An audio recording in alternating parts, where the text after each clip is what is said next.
Hello and welcome to GQUAT Traditions.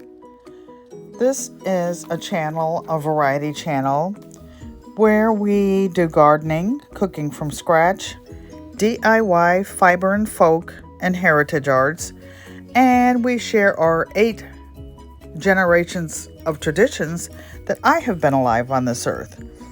This is an easy, soft cornbread recipe from scratch. It's prepper friendly and it's flexible. Preheat the oven to 350 degrees and add 1/2 stick of butter.